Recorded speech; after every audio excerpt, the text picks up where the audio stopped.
You know, I support Ukraine, but I have to ask, can't Ukraine blame itself for not knowing where it wants to belong for almost 40 years, whether to Russia or to Europe? Oh no, Kaimo, that's the totally valid point to make, Kaimo. It's like, I totally agree. Like, I actually say it to my Ukrainian friends that whenever they, for example, Ukrainians are complaining about, like, you know, like Europe is not doing enough and so on. It's like, where were you for the last 30 years? You had like fuck all. Like, your army was the shit. The problem is that they know that. It's just they don't like this being pointed out to them. But I talk to them honestly. And I talk to them honestly saying it's like that long term, it's not going to be Europe that's going to be protecting you, like NATO, whatever. First and foremost, you need to fucking protect yourself. If you have an aggressive neighbor, you need to be ready for that aggressive neighbor. Yet it wasn't happening. And like since 2014, again, Ukrainians were not ready. So there is plenty of bones to throw into the Ukrainian garden. And I agree with you completely that for 40 years they were fucking around and doing jack shit and so on. But with that said, that zero excuse for what Russia is doing right now.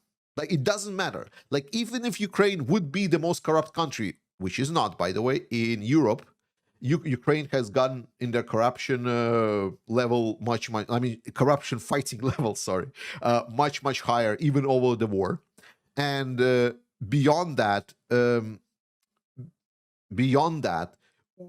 Russia is now the most corrupt country and has been the most corrupt country for eternity. The Europeans are not as non-corrupt as they would like to say. It's just they are really good at hiding it somewhere on the offshores. And then the only way they get discovered when the massive leaks like Panama Papers are suddenly leaked, and it's like, oh shit, all of our leaders are suddenly corrupt. What? How did this happen? Yeah, you know, and everyone is like on a high horse, like supposedly they're not corrupt or something. None of that in a second. Or even like if there would be Nazis, like they're not Nazis in Ukraine. We talked about this, like there is no Nazi party in Ukrainian parliament right now, period. Not a single seat, by the way. Like far right, not a single far right party representative in Ukrainian parliament right now. But the point is, the matter is, even if there would be, that wouldn't matter, because nothing gives an excuse for Putin to come in and kill women and children, to make torture camp, to create ethnocide, to now remove Ukrainian language from the schools on the occupied territories. Zero. They have zero right to do this.